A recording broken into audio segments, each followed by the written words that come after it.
Hello बच्चों, आप सभी का स्वागत है हमारे चैनल पे। आज के इस वीडियो में हम वार्षिक मूल्यांकन वर्कशीट 2021-22 आपका वार्षिक परीक्षा का 5 अप्रैल का जो पेपर होने वाला है उसके पूरे प्रश्न उत्तर यहाँ पर हम देखेंगे। ठीक है, आपको प्रश्नों के साथ साथ में इसके पूरे उत्तर भी मिलेंगे। पिछले वीडियो में हम बहुत सारे प्रश्न देख सकते हैं, उसके अलावा हम और आगे के प्रश्न देखेंगे जो आपको बहुत बहुत इंपॉर्टेंट होंगे और 5 अप्रैल के पेपर में देखने को जरूर मिलेंगे।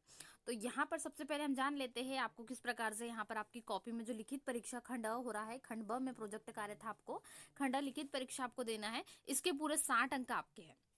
समय कितना दिया जाएगा? 2.5 घंटे का परीक्षा अवधि। 2.5 घंटे में आपको पूरा पेपर हल कर कर जमा करना है। यहाँ पर आपको अपनी शाला का नाम लिखना है। आप यहाँ पर अपनी जो भी शाला का नाम वो लिखेंगे, डाइस कोड अपने टीचर से पूछकर। जिस परीक्षा केंद्र में आप देने जा रहे हैं पेपर वहां पर, और परीक्षा की दिनांक यानी 5 अप्रैल आपको दिनांक आ जाएंगे। यहाँ पर रोल नंबर अंकों में अच्छे से भर दिए जाएंगे और यहाँ पर शब्दों में। तो ये चीजें सारी आपको फिल करना पड़ेगा 5 अप्रैल को। ठीक है, तो यहाँ पर हम पूरा 5वीं विज्ञान का पेपर देखेंगे इसके उत्तर के साथ में। जल्दी से जितने बच्चे चैनल पे नए हैं वीडियो को लाइक जरूर कर दीजिएगा, और साथ ही साथ में चैनल पे जितने बच्चे नए हैं और अभी तक सब्सक्राइब उन्होंने नहीं करा है तो सब्सक्राइब जरूर कर ले। साथ ही बेल आइकन भी प्रेस कर ले, घंटे को जरूर दबा दे ताकि वीडियो की नोटिफिकेशन सबसे पहले आपको मिले। तो कक्षा 8वीं लिखित परीक्षा में हम ये पेपर देखने वाले हैं। इसमें जितने प्रश्न हमारे बचे हुए थे बाकी के वो भी हम देखेंगे। तो शुरुआत करेंगे, तो जल्दी से लाइक शेयर और सब्सक्राइब जरूर कर दीजिएगा।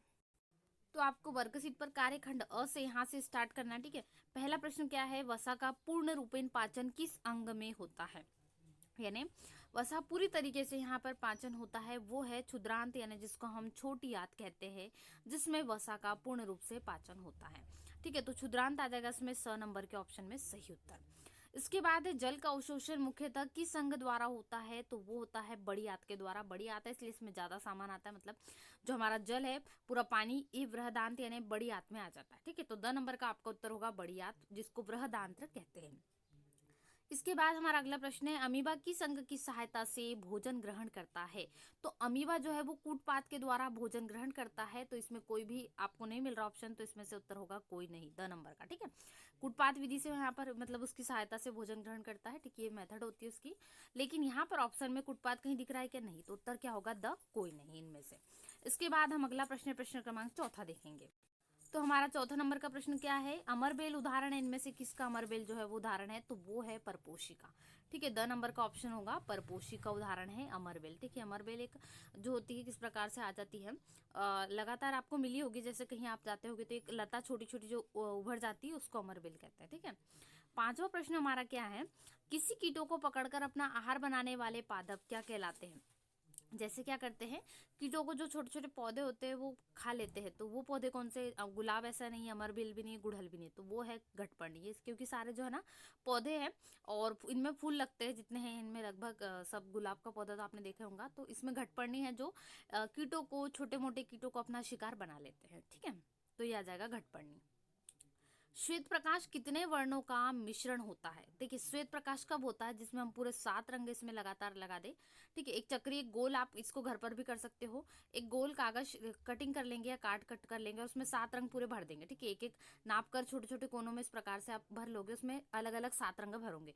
फिर एक बीच में यहाँ पर आप लकड़ी फंसाकर उसको घुमाओगे या नीचे हाथ पकड़कर उसमें घुमाओगे नीचे रखकर, तो पूरे जो कलर है ना मिक्स होकर सिर्फ सफेद रंग का दिखेगा। तो 7 कलर मिलकर क्या बन गया हमारा? सफेद रंग। तो यहाँ पर 7 वर्ण जो मिलकर है वो बनेंगे। उससे श्वेत प्रकाश में कितने रंगों का मिश्रण है? 7 रंगों का। अगला प्रश्न हमारा बिल्कुल वैसा ही है। तो अगले प्रश्न में हमें बिल्कुल वैसे ही पूछा गया है, 7 वर्णों वाली किसी डिस्क को, देखिए जो मैं आपको गोल कार्ड के रूप में बता रही थी वो डिस्क हम जिसको कहते हैं, इसमें 7 खाके होते हैं, इसमें अलग अलग रंग भर दिए हमने। इसको आप लगातार तेजी से ऐसे ऐसे घुमाओगे तो इसमें क्या है, आपको सारे रंग नहीं दिखेंगे, केवल एक रंग दिखेगा, वो है सफेद। सफेद रंग, क्योंकि पूरे कलर पूरे मिश्रित होकर श्वेत वर्ण का धारण कर लेते हैं रंग में। ठीक है, तो ये उत्तर होगा आपका नंबर का श्वेत रंग। इसके बाद हमारा अगला प्रश्न क्या है? पादपों में जल का परिवहन होता है। पादप यानी पौधे, पौधों में जो है यहाँ पर जल का परिवहन किसके द्वारा होता है? जल और भोजन अलग अलग चीजें होती थी, तो जाइलम के द्वारा जो है जल का परिवहन होता है। अब इसको कैसे याद रखोगे बच्चों? तो ज से आपको जल याद रखना है और ज से जाइलम, यानी जो पादप है उसमें पौधों में जल का परिवहन किसके द्वारा? जाइलम के द्वारा। बहुत सरल है, ज यहाँ पर जहाँ भी जल आया तो जाइलम उत्तर आप लगा दोगे पादपों में। ठीक है, तो ये आपका हो जाएगा 8वां प्रश्न। इसके बाद हम अगला प्रश्न देखते हैं। तो हमारा प्रश्न क्रमांक 9 है, पादपों में भोजन का परिवहन। देखिए अभी जल का परिवहन आया था, तो ज से आपको जाइलम याद रखना है। अब आया भोजन। मैंने बताया पादप यानी पौधों में जल और भोजन दोनों किस प्रकार से उनकी प्रक्रिया पूरी निर्माण होती है। और अब भोजन का आएगा तो इसके विपरीत, यानी जाइलम ना छोड़ के क्या आएगा, जाइलम को छोड़ के फ्लोएम आएगा। तो उत्तर होगा फ्लोएम के द्वारा, यानी अ नंबर का उत्तर हो जाएगा। उसके बाद अगला प्रश्न है, तो हमारा अगला प्रश्न क्या है, आमाशय में अम्ल स्त्रावित होता है। आमाशय जो हमारा पाचन तंत्र है उसकी बात हो रही है यहाँ पर, तो उसमें HCl अम्ल जो है स्त्रावित होता है, यानी ये कौन सा है, हाइड्रोक्लोरिक अम्ल, जिसको हम हिंदी में कहते हैं। और संकेत HCl यानी हाइड्रो, H फॉर क्या होगा हाइड्रोजन और Cl फॉर क्लोरीन। तो हाइड्रोक्लोरिक अम्ल जो है स्त्रावित होता है। ठीक है, तो ये हो गया आपके 10 वस्तुनिष्ठ प्रश्न। इसके बाद आगे के और प्रश्न हम देख लेते हैं, प्रश्न उत्तर जो आपको करना है, जिसमें आपको अति लघु उत्तरीय और लघु उत्तरीय प्रश्नों की संख्या दी गई। ठीक है, जैसे हिंदी के पेपर में आपको आए थे, बिल्कुल ऐसे प्रश्न आपको तैयार करना है। ठीक है, तो लघु उत्तरीय प्रश्न में हमारे प्रश्न है 11 से 20 तक के। इसमें आपको सभी प्रश्नों के उत्तर लिखना है। ठीक है, और सबसे यहाँ पर 11वां नंबर का प्रश्न हमारा क्या है, परावर्तन के नियम लिखिए। ठीक है, परावर्तन के कितने नियम होते हैं, परावर्तन के 2 नियम होते हैं। पहला क्या होता है, यहाँ पर परावर्तित किरण, आपतित किरण, ये सभी कैसे होते हैं, ये यहाँ पर सभी एक ही तल में स्थित होते हैं। ठीक है, देखिए इस प्रकार से परावर्तित का यहाँ पर बनता है, तो ये बिल्कुल आपको करना है। और यहाँ पर आपतन कोण और परावर्तन कोण कैसे होते हैं, बराबर होते हैं। तो ये परावर्तन के 2 नियम होते हैं जो आपको लिख लेना। अभी हम इन प्रश्नों को देखते हैं, अगले वीडियो में हम सारे प्रश्नों के उत्तर भी देखेंगे। ठीक है, इसके बाद हमारा अगला प्रश्न है, विद्युत लेपन किसे कहते हैं, दैनिक जीवन में विद्युत लेपन के उपयोग बताइए। विद्युत लेपन हमें किस कार्य आता है वो बताइए। ठीक है, तो विद्युत लेपन आपको यहाँ पर याद करना है, चिंता मत करिए, अगले वीडियो में आपको सभी प्रश्नों के उत्तर मिल जाएंगे। तब तक वीडियो को लाइक करें, चैनल पे जितने बच्चे नए हैं शेयर करें और सब्सक्राइब करना ना भूले वीडियो को।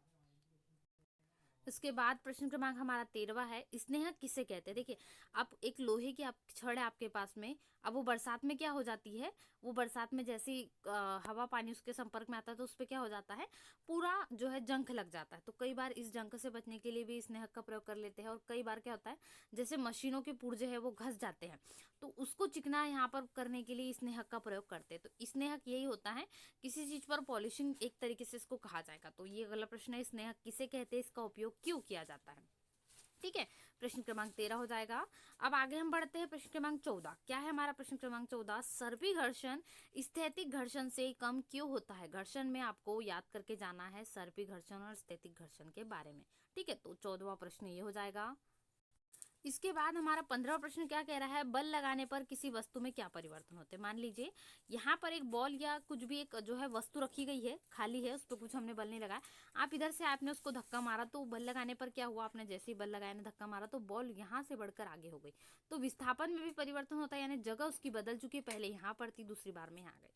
तो ऐसे कुछ परिवर्तन आते हैं। ठीक है, तो अगला प्रश्न आपका है, पादप कोशिका और जंतु कोशिका में अंतर लिखिए। ये पिछले वीडियो में हम देख चुके हैं, इसमें हमने 4 प्रमुख अंतर लिखे थे। जैसे एक हो गया हरित लवक। ठीक है, तो पादप में सभी पौधे जो आपको हरे कलर के दिखते हैं तो हरित लवक के कारण नजर आते हैं, लेकिन जंतु में सभी जंतु हरे रंग के होते हैं क्या, नहीं। तो इसमें हरित लवक क्या होता है, अनुपस्थित होता है। ऐसे ही हमने और अंतर देखे थे, तो ये भी आप लिख सकते हैं, या फिर पिछले वीडियो में जाकर आप देख सकते हैं, उसमें आपको पूरे प्रश्न के उत्तर दिए गए हैं। ठीक है, चलिए अगला प्रश्न हम देखेंगे। तो हमारा अगला प्रश्न है, प्रश्न क्रमांक 17, कोशिका के मुख्य घटक कौन कौन से हैं। तो कोशिका के मुख्य घटक आपको इसमें बताना है, जैसे जो कोशिका होती है उसमें कौन कौन से घटक होते हैं, ये आपको लिखना है। तो कोशिका के मुख्य घटकों के नाम आपको पढ़ना है, आपको अगले वीडियो में सभी प्रश्न के उत्तर मिल जाएंगे। इसके बाद में हमारा अगला प्रश्न क्या है, प्रश्न क्रमांक 18, अम्ल वर्षा होने के क्या कारण है। जो अम्ल वर्षा होती है ना, बहुत खतरनाक होती है, नुकसान भी होता है इससे। तो अम्ल वर्षा क्यों होती है, जो हमारे वातावरण है उसमें परिवर्तन के कारण। तो अम्ल वर्षा होने के कारण आपको बताना है, कोई भी यहाँ पर आपके पास बहुत सारी लाइनें 4-5, तो 3 से 4 कारण आपके आ जाएंगे। ठीक है, इसको समझाना है तो ये लिख लेंगे। इसके बाद प्रश्न क्रमांक 19 हमारा क्या है, पेट्रोलियम निर्माण के प्रक्रम को समझाइए। ठीक है, जैसे हमारे जो मिट्टी खदान है उसमें हम जाएंगे, तो वहां पर हमें यदि खोदेंगे तो डायरेक्ट हमें तेल थोड़ी मिलता है, उसमें हमें जो है कच्चा मिलता है, फिर उसकी जो है फिल्टरिंग होती है, और भी बहुत सारी लंबी प्रक्रिया होती है, उसके बाद में पेट्रोलियम का निर्माण होता है। ठीक है, तो ये प्रक्रम आपको समझाना है। तो ये पूरा भी क्वेश्चन आपको इसी प्रकार से करना है, इसका भी आपको जो आंसर है नए वीडियो में मिल जाएगा। इसके बाद हमारा प्रश्न क्रमांक 20 क्या है, हमारे दैनिक जीवन में प्राकृतिक गैस का क्या महत्व है। ठीक है, तो प्राकृतिक गैस हमारे जीवन में किस प्रकार से महत्वपूर्ण है, बहुत सारी चीजों के लिए हमें काम आती है, इसके हमारा जो है काम बहुत आसान हो चुका है। तो ये आपको उत्तर लिखना है। ठीक है, 3 अंक के लिए है प्रश्न ये भी। इसके बाद दीर्घ उत्तरीय प्रश्न की ओर बढ़ते हैं, प्रश्न क्रमांक 21 से लेकर 24 तक ये दीर्घ उत्तरीय प्रश्नों की श्रेणी में आएंगे। इसमें आपको 4 प्रश्न करना है कुल, क्योंकि सारे हम लघु उत्तरीय देख चुके हैं। तो इसमें हमारा पहला प्रश्न क्या है, प्रश्न क्रमांक 21, ध्वनि प्रदूषण क्या है? ध्वनि प्रदूषण के प्रमुख कारणों का उल्लेख कीजिए। ध्वनि प्रदूषण के बारे में आपको इसमें लिखना है। ध्वनि प्रदूषण यानी जैसे बस के, कार के हॉर्न से जो पूरा निकलता है ध्वनि, जो प्रदूषित करती है वातावरण को, तो ये ध्वनि प्रदूषण के अंतर्गत आता है। ये कारण यही है, जैसे हॉर्न वगैरह बजाना जो आता है उसमें, ठीक है, तो ये आ जाएगा। ठीक है, पेट्रोलियम निर्माण के प्रक्रम हम देख चुके हैं। और पादप कोशिका और जंतु कोशिका में भी आपको अंतर लिखना है, तो ये भी आप कर लोगे। उसके बाद हमारा अंतिम प्रश्न क्या होगा? उर्वरक और खाद में अंतर लिखिए। तो इसमें आप यहाँ पर 3 से 4 अंतर लिख सकते हो। कॉलम बना के लिखना चाहो तो कॉलम बना के इस प्रकार से लिख सकते हो। ठीक है, बढ़िया से आपको एक तरफ उर्वरक लिख देना है और एक तरफ खाद। इस प्रकार से प्रश्नों को अच्छे से हल कर लेना है। तो आज के इस वीडियो में बच्चों हमने कक्षा 8वीं विज्ञान विषय के सभी आपके जो वार्षिक परीक्षा 2022 5 अप्रैल को होने वाला है पेपर, इस पेपर के लिए बहुत सारे प्रश्नों के साथ साथ में उत्तर भी देखें। जो 10 आपको वस्तुनिष्ठ थे उन सभी के उत्तर हमने देखे। जल्दी से वीडियो को लाइक करें, अपने सभी दोस्तों के साथ वीडियो शेयर करना ना भूलें। चैनल पे जितने बच्चे नए हैं सब्सक्राइब करेंगे ताकि आपको कक्षा 8वीं संबंधित ऐसी और वीडियोस मिल सके। तो मिलते हैं नए वीडियो में, तब तक वीडियो को लाइक, शेयर और चैनल को सब्सक्राइब करना ना भूलें। Thanks for watching.